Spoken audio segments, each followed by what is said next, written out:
Hey everybody, Coach here. So glad you could take a couple of minutes and join me this week. Hey, this week we're going to do something just a little different, and it may be helpful to you, it may not. I thought I would share with you 5 of the favorite tools that I used as a landscape contractor and 5 top products. So my top 5 of tools and a top 5 of products. Thought it might be helpful if you're considering a landscape project and you need to collect tools that are of extremely high quality, will last you the rest of your life, and ones that make the jobs just a little bit easier. Now, some of them are, really basics, and then some are kind of advanced, but no reason. We will get into that in just a minute. Hey, stay with me. We'll be right back, and I would like to say, Maestro, take it away.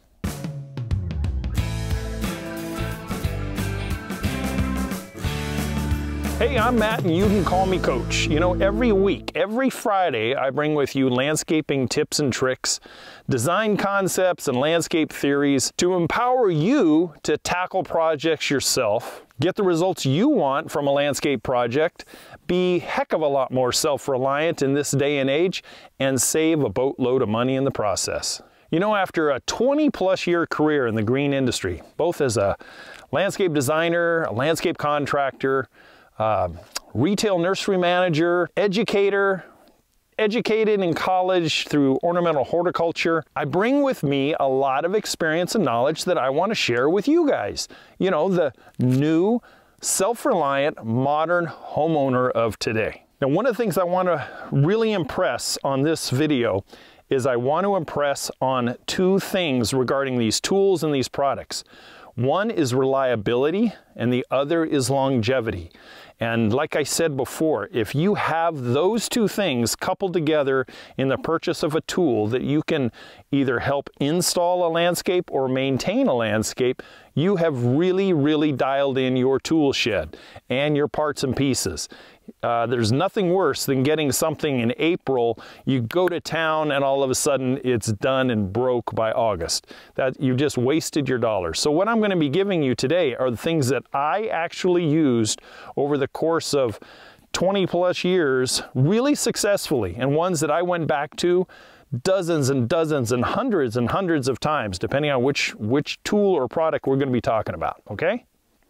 So over the many years of practicing contracting and stuff, there were lots of tools that came into the trailer or came into the truck or into the shop, and they were kind of what I'd like to refer to as one and dones. They just didn't last. They came on the market, I tried them, I thought they would do what the advertising said, and they ended up just not lasting. So as many as I kept, probably 2 times as many I used unsuccessfully, did not like them, or they broke or whatever, and I never went back to them. So what I'm going to do here today is I'm going to start with the tools, and I'm going to do it in a reverse priority order. I'm only going to give you 5, so we're going to start out with number 5 and work to number 1. So number 5. Number 5 is a tool that I used that was less than a gas-powered machine, but it was able to be used for hours on end without killing myself, but it also made digging and finish work so much easier.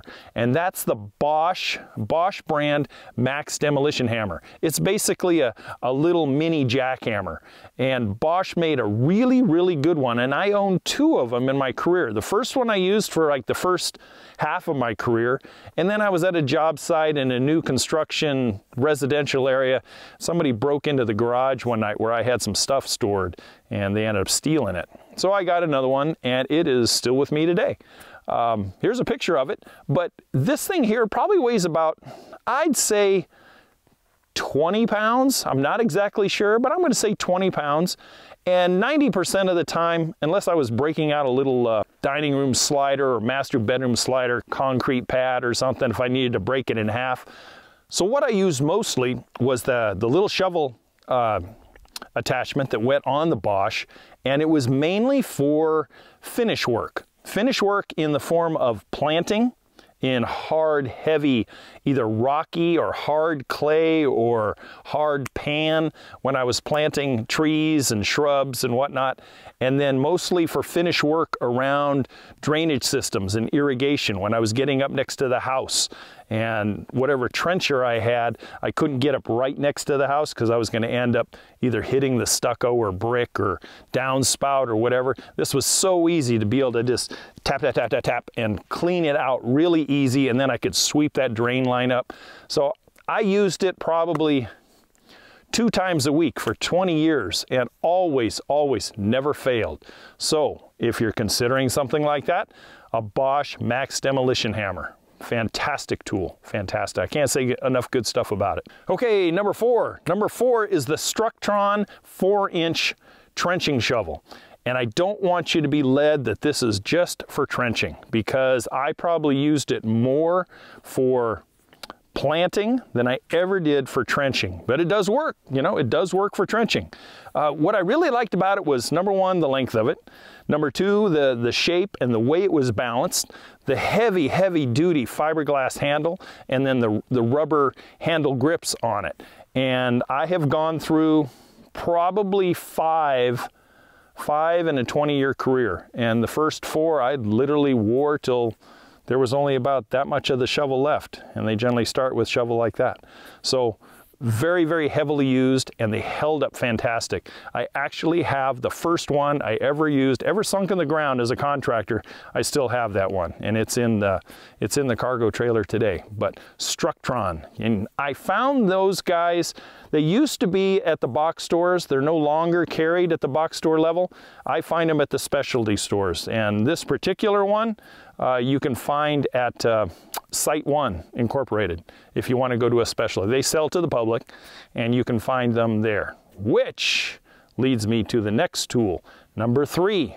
Now, if you've ever been at the human end of a wheelbarrow, and you've ever had the wonderful pleasure of lifting the wheelbarrow or turning the wheelbarrow, and the front framework digs into the walkway or into the dirt or whatever, and it tips up the wheelbarrow out of your hands, and you run your shins into the framework in the back, bruise your shins or cut your shins.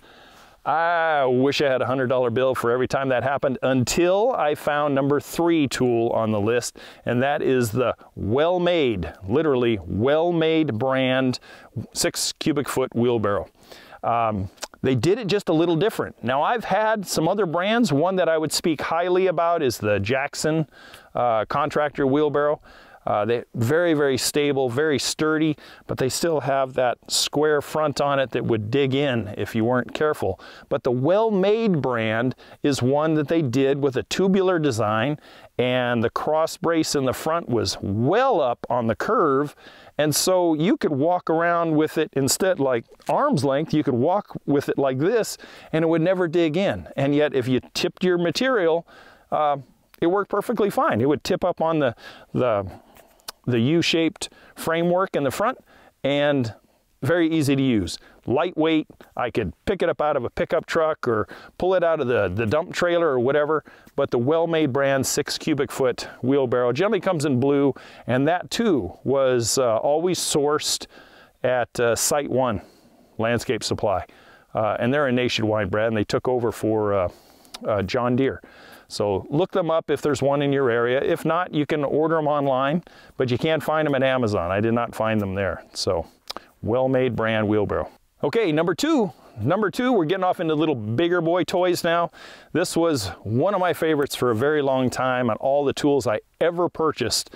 And this was about back in the day, about a $3,800 purchase. And I know now that they're a little closer to $5 grand, and that is a 14-foot Big Tex heavy-duty dump trailer with a hydraulic lift with metal ramps. I think they're 3.5-foot sides on the side, and able to carry, used to carry my Bobcat, but mostly what I used it for was bringing materials to a job site and taking stuff away from the job site, doing a demolition day, taking materials to the dump, hauling boulders a lot of the time, and rocks and gravel, even topsoils, composts in a large volume. And it held, for heavy materials, it would carry probably 4.5, maybe 4 cubic yards of a heavy material like a road base or a sand. and it carries 6, almost 7 cubic yards if you overfilled it with lighter stuff like bark or compost, something like that. Big Tech's 14 foot. I think it was, yeah, it was a dual axle on it. And good Lord, I bought that thing in 2002 and I sold it last year. It was still running well. The only thing that I ever put on it was 2 things. One was the electrical lift button assembly up on the tongue and rotating tires. They went through a few sets of tires, but man, I can't speak highly enough about a Big Tech's. There are other brands out there. You can find other lift dump trailers. And the other thing I want to impress upon you is, do you need these things to landscape your backyard? No, you don't, but they are available in rental form. You can go get them for a day or 2 and do some heavy duty stuff and then take them back, and you don't have to kick out those big dollars to do this, unless you have a big multi-acre residential place that you're going to use it repeatedly forever. So, okay, dump trailers. Don't forget dump trailers if you're doing a landscape project. Fantastic item to have on the back of your truck. You don't have to go get a dumpster. You can come and go as you please, and it's going to lift virtually everything, especially green waste. If you're going to the dump, it's going to lift green waste all day long and twice on Sunday. Okay, number one tool is like a 4th child in my family, and I say this in a very loving fashion. I love my children, but man, I tell you what, I loved number 1. Number 1 tool in the landscape world was my Kanga G24 mini skid steer that I had. And I got that thing in 2003, and it ran until 2019, almost into 2020, when I sold it, along with the dump trailer. But the Kanga mini skid steer loader, it came with all the attachments. I mean, I think I had everything except a cement mixer attachment. I had the 2 buckets, both toothed and mulch bucket. I had the trenching attachment, the rototiller attachment, the auger attachment with 3 bits, and I had a ripping attachment and a leveling carryall attachment. And that, guys, was literally my backbone of my contracting company. When we had the big recession back about 12 years ago, that and myself was the landscaping company. It was not, it was hard to let people go, but I had to let people go. And I continued on trying to make a living, and Kanga really did step up, and it took the place of 3 people. It really did. And this old codger had to get back in and learn how to do stuff rather than tell people how to do stuff. And Kanga was literally a fail-safe. The only thing I ever replaced on him was I changed out his heart once. I wore out the first engine and I put a new 27 horsepower gas engine in it, Honda, and tires. Went through some tires, probably what, 3 sets in what, better part of 18 years? No, probably 16 years, something like that. Yeah. Now, once again, is that something that you guys need to do? Rent it. I'll tell you what, you will have more freaking fun on one of those little mini skid steers if you go down and rent it for a weekend and you've got a couple of attachments like a trencher attachment or a rototiller or whatever, and or you're doing some demolition and you have a patio you have to take out. I'll tell you what, you can put one of those mini skid steers under there and get the corner of a patio, lift it up just a little bit, hit it with a sledgehammer, start throwing things in the bucket and go out to the dumpster or the dump trailer, and you're not having to lift it. You're not having to carry it. That machine will do all the work, and it's kind of a blast. It really is. So those are my top 5 tools that I would highly, highly recommend when it comes to the weekend warrior that wants to get out there and get a lot done, or you want to make a purchase and you want the product to last forever. One time, and you've got something for a very long time. All right, let's move on to our 5 top products that I swear by and have never had an issue on any sort of a consistent basis. You know, nothing is perfect, but these guys really stood out in my landscaping career. Okay, number 1, and this is in no particular order this time, is Rainbird product, especially the 3/4 inch and 1 inch anti-siphon valves. These guys here are 98% of the time, the valves that I put in to regular standard residential front and backyards just never failed me. I had one season, I can remember a long time ago, where they had a bad series of solenoids and the solenoids were getting acted up. But the company stepped right up with the sales rep and they came out and we just put on new solenoids all the time until that bad batch was all the way through their product line, and then never had a problem. Very, very reliable, very, very industrial strong Rainbird anti-siphon valves for residential backyards. Now the 1-inch works fantastic. If you want to use less of them, start with a 1-inch system. If you have 3/4, like a small backyard, 3/4 will be more than enough. And basically the whole product purpose is not to have water out in your yard come back into your house water. They call that a potable system, and it's non-potable once it goes out in the yard. And that's the whole thing. You don't have to put on double check valves. You don't have to put on vacuum breakers. The anti-siphon valve should satisfy a majority of all irrigation codes in counties and cities throughout our country, and I would think abroad as well. Okay, number two would be still in the Rainbird line. I'm going to go with the ESP ME irrigation timer controller. These things have come volumes since I first started putting timers in people's yards, and it is basically a fantastic tool for automated control. And the reason I like the Rainbird, there are other brands. Hunter is a good one, Toro is a good one. I'm gonna go out on a limb here and say stay away from Orbit. I'm sure they're probably okay. It's just I've replaced a lot of Orbits, but Rainbird is my man when it comes to timer controllers. They are so user-friendly and so easy to program. This was the one that I always took my customers out to and programmed with them right there and tried to teach them exactly how to do it.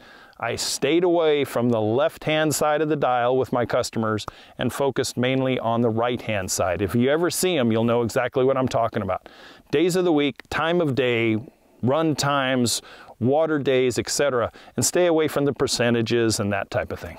So, Rainbird ESP timers. Heck, you can even make them now where they're Wi-Fi compatible. And you go across the country and you see back home you're getting 110 degrees or something. You can literally go to your phone and program everything as long as you have a Wi-Fi connection, internet, and something back home. You can reprogram your damn sprinklers now. It's almost silly easy, even for an old man like me. Okay, number three, I'm going to just introduce you to the Kichler line of low voltage landscape lighting. I use that for the last, I'd say 8 to 10 years of my landscaping career, and very, very reliable, very well made as far as I'm concerned. Good powder coated finishes, good aluminum construction. They still came with incandescent bulbs. They hadn't gone to LED bulbs strictly yet, but I like them the way they held up. And if you go out there probably twice a year and make sure you keep hard water spot off them. I used to like to go out, at least on mine, and go out and I'd put literally a coat of wax on the hoods and the outside and keep them nice. And they held up for many, many years and very, very reliable. Very easy to assemble. Come in long cardboard boxes and a short cardboard box, and you can put one together and put it in probably in less than 10 minutes, and you can put them in. So now, if you're using the low voltage lighting, I strongly urge you to go and get separate LED bulbs, either the path light bulb or the uplight bulbs, because it changes the whole dynamic of a new installed system in this day and age. You can double and triple the amount of lighting wattage on a single transformer or a single zone of lighting. So easy. Instead of having 300 watt transformers, you can have a 120 watt transformer and almost do the whole damn backyard now. Quite a difference from 10, 15 years ago. Okay, we're going to change gears just a little bit. Number 4 coming at you. Now we're going to talk about a fertilizer that I've used very, very successfully, very, very safe and organic. And that's the EB Stone line of products that I've used. Now in my line of work, I boiled them down to about 3 or 4. They make several, but 3 or 4. One that I used mainly when I was starting a landscape project and doing my planting scheme was the Sure Start fertilizer. It worked fantastic. I knew that if I grabbed a handful of it and mixed it in with a planting hole, that I was never going to risk the plant of over fertilizing it and burning it. Worked very well and gave that plant a good 4-month start. And I didn't have to worry about going back on a struggling plant. If I planted it correctly, used the Sure Start, it was always a good product. The other one that I used from EB Stone was the citrus food and the acid loving, the RAC type of food. Very, very good for camellias, azaleas, blueberries, hydrangeas, all the shady acid loving type of plants. So if you're in the market for it, EB Stone products, I did see those available on Amazon without any problem. I used to get them at a nursery where I practiced. They carried the complete line of EB Stone, so I would just grab a bag or two when I was up there doing the planting haul. So EB Stone. All right, lastly, number 5, we're going to talk about what I used to install and put on for sod day. Sod day was always a great day because I knew it was the last day usually of any landscape project. It was putting the carpet down outside, and I would always use the Scott's Starter Turf Builder. And it was a very, very reliable product, very neat to use. Went out there with either a drop spreader or a whirligig spreader, and whirligig, whirlybird, whatever. Anyway, very, very reliable, and would get a new lawn off and running for at least the rest of the season. So if I put in an April lawn, I knew they weren't going to have to do any fertilizing, probably almost all the way to September, but certainly the end of June or so, you could probably do another application of another product, whatever you wanted to. But the starter fertilizer really got that root zone up and running very well and off and running safely without worrying about burning. And all I did was moisten my sod bed down when I got there, and I would put my Scott's down, and then I would lightly rake it in and put our sod in. It'll also work very well for seed lawns. I'm just not a seed guy. There's a lot of you out there, especially Midwest and East Coast, that always want to do seed lawns. And I understand it, but in the left coast where I practiced, you were inviting all the remaining weed seed or whatever that might have been in the landscape coming up. And as a contractor, that was a no-no. You just didn't want to do a seed lawn and have weeds come up. As a professional, all you're doing is inviting callbacks. That's all we were doing. Hey, that's it. My top 5 tools and top 5 products that I've used as a licensed, insured, and bonded landscape contractor. Hey, I hope it was very helpful to you. Now, if you want to help an old landscaper out, we do have some of these products available on our Amazon page, and you can find that in the one below, down there. I really appreciate your time and efforts. Next week, we'll be taking another look at another landscape thing that's going to be just a little bit different. It's going to be talking to a nursery pro when you're going there to ask some questions. So check it out next Friday, and the podcast too. I really appreciate it. Hey, if you'd like to stay in touch with us and become part of the Yard Coach crew, hey, you can find a little link down below there, and we have a fantastic link that'll go not only to products, but it'll also sign you up for a 15-step DIY checklist and another freebie coming out very soon, which you'll just have to stay tuned to find that one out. Anyway, guys, thank you so much for staying with me till the end of the video. I will check you out next Friday, like always, and if you're on the go, don't forget to check out the podcast too. Hey, take care. Coach says bye for now.